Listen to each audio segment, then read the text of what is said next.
9:44 decía, hace un ratito, nosotros venimos cubriendo todo el tema inflación durante toda la mañana, y hace un ratito, hace unos minutos, Lalo Mir, que está acá gentilmente participando en la otra agenda, hizo un problema y dice, esto tiene que tener una solución matemática. Si vos tenés un elemento, bueno, ahora lo va a explicar él, armó tan despelote que nos empezó a escribir un montón de gente, uno fue Marco Lavagna, mucha gente que no sé por qué no se escucha. Emanuel Álvarez Agís dijo, ese problema que plantea Lalo es un problema de la ciencia económica que generó un debate enorme y que lo resolvió un tal, es Rafa que lo que dice, no logro leer porque me olvido los anteojos, en algún momento. Bueno, Lalo ahora se lo va a preguntar a alguien que creo que algo sabe de economía. Está en línea con nosotros Axel Kicillof, no necesito presentarlo. Axel, ¿cómo te va? Ernesto Tenemos te saluda, ¿cómo andás? ¿Cómo andás, Ernesto? ¿Acá es el programa ese que se juega por 1 millón, no? Sí, exactamente. No, subimos a 2 millones. ¿Vos escuchaste lo que dijo Lalo? Sin soplar, ¿viste? Escuchame, vos no escuchaste lo que dijo Lalo, ¿no? No.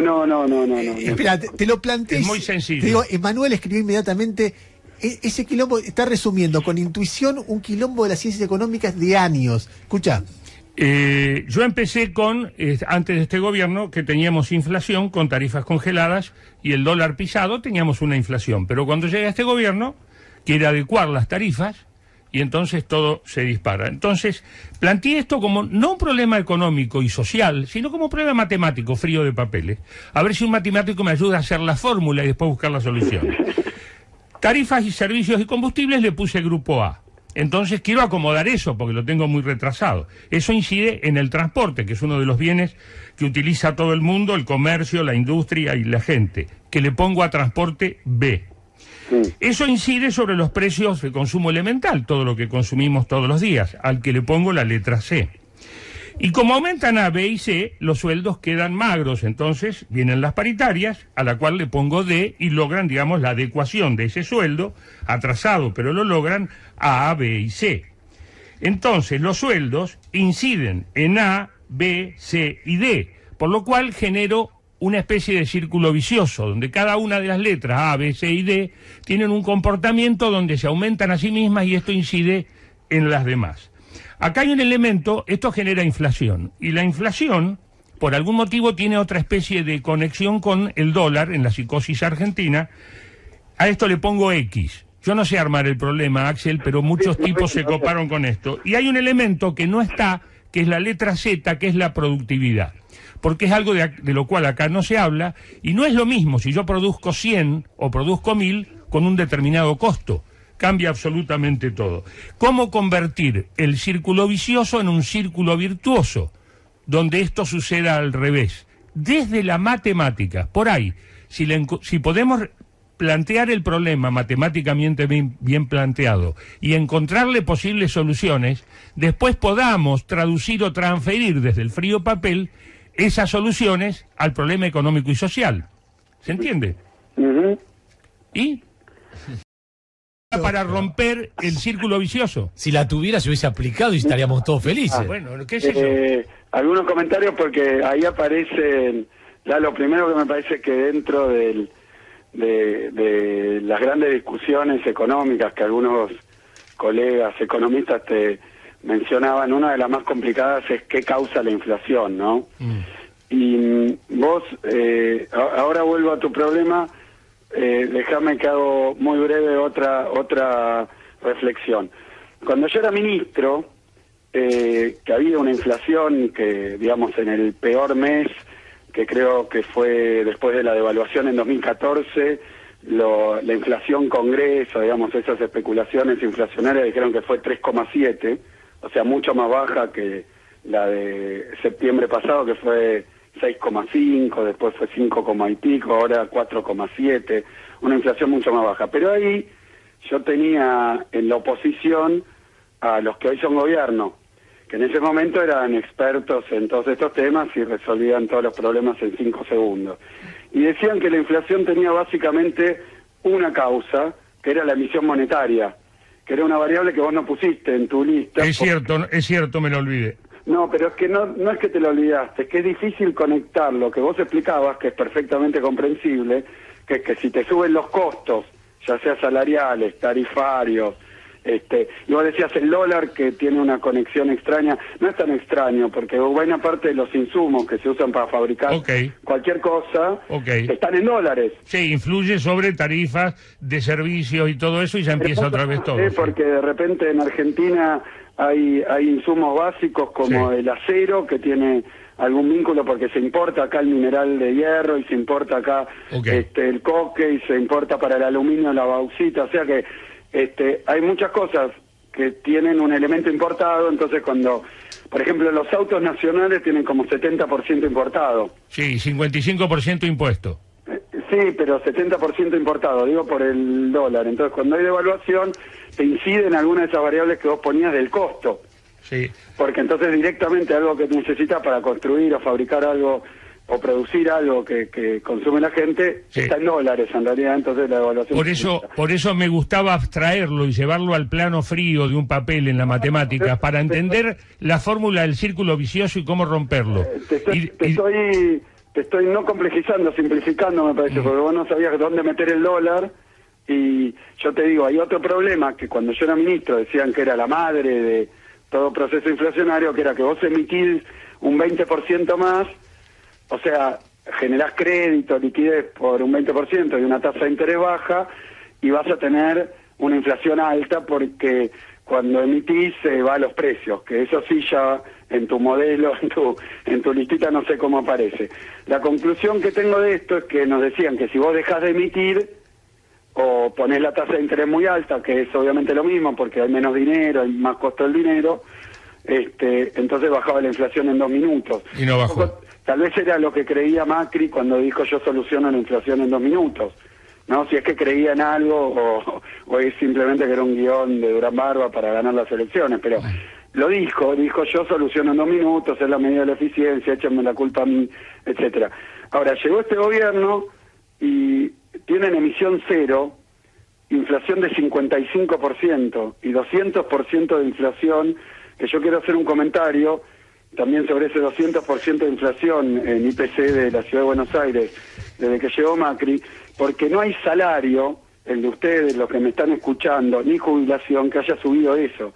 Es decir, que el problema de esta inflación, si uno pudiera decir ahí, la inflación es siempre mala, pero hay una que es malísima, que es cuando los salarios, los ingresos van por abajo de la inflación, porque vos podés tener una inflación de 1,5 puntos por mes, pero si los salarios la van superando, entonces la verdad que esa inflación no es mala en términos de poder adquisitivo, es mala porque es mejor que fuera cero y los salarios crecieran un poquito. Entonces mi primera conclusión es que los que hoy gobiernan no solo no tienen tu modelo y no te lo pueden explicar, sino que venían diciendo una cosa que la experimentaron y fracasó. Es como si a vos te dijeran, tenés una enfermedad terrible, pero estas gotitas las tomás y te lo curo. Y la verdad que todos los que te están atendiendo son unos giles, o son unos ineptos, o son unos ladrones, porque te vienen cobrando y no era el tratamiento. Vinieron, aplicaron su tratamiento y tenemos 55 puntos de inflación. Axel, déjame porque tengo miedo. Gracias, sí. Yo agradezco después te escribo tu modelo, que es verdad, porque la discusión de la inflación es una de las más complejas, y es verdad que tiene efectos inerciales de retroalimentación, y para colmo la inflación es de esos males que tienen varias causas. Sí, y además somos psicópatas los argentinos, y esquizofrénicos. Es tu modelo, pero podría ser una P en tu modelo. Esquizodoláricos. Chao, te mando un abrazo. Axel, a ver, estamos cerca del cierre del programa, pero quiero hacerte una pregunta. Porque vos planteabas, aquellos que decían que era fácil cuando nosotros gobernábamos, ahora están demostrando que no tenían ni idea de cómo manejarlo. Y eso efectivamente es así. Lo que pasa es que lo que yo me pregunto es si quienes ahora critican al macrismo, mañana llegan al poder, cosa que puede pasar porque uno ve la evolución de los acontecimientos y es pensable que ahora sí Cristina sea presidenta en diciembre, lo van a poder resolver. Es decir, ¿qué se hace en este contexto? ¿Entendés? Sí, mira, mi respuesta es la siguiente. Acá lo que ellos decían que era que la inflación existía porque los salarios eran muy altos, entonces había mucha demanda, la gente compraba, consumía, vivía en una fantasía como comer 4 comidas, y entonces eso presionaba los precios de los alimentos, y esa era la causa de la inflación de demanda, inflación de salarios, inflación de consumo. También mataron el consumo, hicieron caer 20 puntos el salario y tenemos 55% de inflación. Y lo otro que decían es que la inflación provenía del proteccionismo, digamos, que si vos no dejás entrar bienes importados, vas a tener inflación. Abrieron la economía y tenemos 55 puntos de inflación. Quiero decir que esas tres explicaciones, que subir mucho la tasa de interés y generar una timba financiera, te cura la inflación, que bajar mucho el salario y generar rentabilidad para algunos sectores, te cura la inflación, y que abrir la economía, dejar que importen de todo y romper la industria textil, ¿no?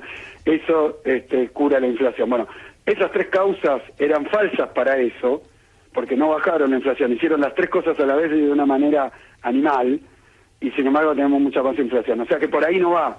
Bueno, y entonces... lo que a mí me parece es que la inflación en la Argentina tiene múltiples causas. Una es, qué sé yo, un litro de leche en el tambo sale 10 pesos y en la góndola 50, 60 mangos. Bueno, evidentemente ahí hay algo de la creación de valor o la rentabilidad en la cadena comercial que hay que estudiar, que es muy difícil, mucho más que sentarse en el ministerio y poner las lelicas 70% y decir que eso va a bajar la inflación. Mucho más difícil porque hay que meterse en las cadenas de valor, lo que decía Lalo de la productividad, está la cuestión del dólar y su efecto sobre los precios, está la cuestión también de costos en general, que habría que bajar, de logística. Hay montones de cosas que son factores estructurales mucho más complejos, por eso Argentina tiene una inflación hace mucho tiempo. Lo que digo es que mientras tanto, las medidas que ellos aplican tienen efectos muy malos y justamente no atacan el problema de la inflación. Déjame insistir con un punto. Es decir, hay un punto en el que yo te escucho y estoy de acuerdo, hace rato que lo hablamos y estoy de acuerdo, que el enfoque económico del gobierno es un enfoque incorrecto que agrava los problemas que dice resolver. Pero sería fácil quedarse en eso porque uno ve y dice, bueno, la gente que decía el problema era Cristina, la sacamos y el país reverdece, o el problema era Menem, lo sacamos y el país reverdece, o el problema es Macri, lo sacamos y el país reverdece. Y uno está acostumbrado a mirar a la Argentina ya con muchos años y se da cuenta que si el problema es Macri, Cristina, Menem, Alfonsín o la dictadura militar, y los cambias y no pasa lo que no se produce el proceso virtuoso de que todo empieza a andar bien, evidentemente el problema trasciende a todos ellos. Entonces, ¿cómo se resuelve? O si vos podés explicar en los 3 minutos que quedan, ¿cómo se resuelve el tema de la inflación que no se resuelve hace años? No, yo te digo, me parece que precios cuidados, el trabajo sobre las cadenas de valor, la estabilidad cambiaria y monetaria que había durante nuestro gobierno, esos temas son factores que ayudan. Lo que no te puede pasar, y a esto iba, porque vos fíjate, cuando fue la evaluación del 14, que fue una evaluación de 22%, hubo un salto inflacionario, obviamente, y después se aplicaron una serie de medidas que terminaron bajando la inflación. Bueno, cuando yo me fui, los últimos 12 meses había sido 23 medidas por ellos, o sea que sin discusión. Medida por ellos, y ahora está en 50 y pico. Me parece que el trabajo de bajar la inflación no es chasquear los dedos, ni que Macri se haga el canchero, y menos todavía enriquecer al sector financiero con tasas altas, con tarifas altas al sector de los servicios públicos y petroleros. No es eso, me parece que es más arduo, pero lo que no te puede pasar en el medio es que le destruya la vida a la gente. O sea que si vos convivís con el fenómeno inflacionario, mientras lo vas solucionando, morigerando, lo que no podés permitir es que la inflación deje a la gente sin salario, sin comida, sin vida. ¿Qué es lo que está haciendo este gobierno? Porque bajó 20 puntos los salarios reales y las jubilaciones para parar la inflación no paró, al revés, pero la gente sí no llega. Entonces me parece que en los 12 años y medio nuestros que sí tuvimos inflación, lo que no quisimos hacer es solucionarla falsamente, porque tampoco se soluciona, atacando el trabajo, atacando la industria, atacando al revés. Obviamente no es un problema que se soluciona mágicamente, es un trabajo largo, pero no lo podés hacer ni con un descontrol financiero, ni con una apertura importadora. Todas esas medidas no funcionan, ya lo probó Macri, entonces hay que tomar otro camino más arduo, pero en el mientras tanto no podés decirle a la gente de inflación porque ustedes comen, entonces vamos a cortar la comida y entonces van a bajar los precios, porque además es mentira y se benefician mucho algunos. Entonces yo creo, Ernesto, que el objetivo primero que hay que hacer es conservar trabajo, conservar el poder adquisitivo del salario, de jubilar, que la gente pueda vivir y que la gente tenga orden en su vida y pueda laburar. y en el mientras tanto y trabajando con el tema de la inflación. Por eso te decía, yo obviamente prefiero inflación cero que inflación de 20 puntos, pero si tenés inflación de 20 puntos, no puede ser que la clase media, que el comerciante no pueda vivir y lo mate para curar la inflación, que además se arruina. Entonces me parece que los economistas seguimos discutiendo enfoques heterodoxos, porque la inflación en la Argentina es un problema complicado. Ahora, lo que acabamos de hacer, que es un avance, es decir, enriqueciendo a los que más tienen, no solucionás el tema de la inflación, pero sí enriqueces a los que más tienen, que son los únicos que le ganan a la inflación con este modelo. Axel, te agradezco, ¿eh? No, traté de ser sintético. No, está bien, pero además es un diálogo que seguiremos teniendo en estos meses y me imagino que durante muchísimos años, porque este es un tema... Me imagino, sí, no, un placer, che. Un abrazo grande. Y seguimos hablando, dale. Seguimos en contacto. Era Axel Kicillof, exministro de Economía de Cristina y candidato a algo en las próximas elecciones. Algunos hablan de gobernador de la provincia de Buenos Aires, está haciendo campaña claramente para eso, y si no será candidato en el caso de que Cristina llegue a ganar las elecciones, si es que esto ocurre, a ministro de Economía seguramente. 9:59 minutos de la mañana.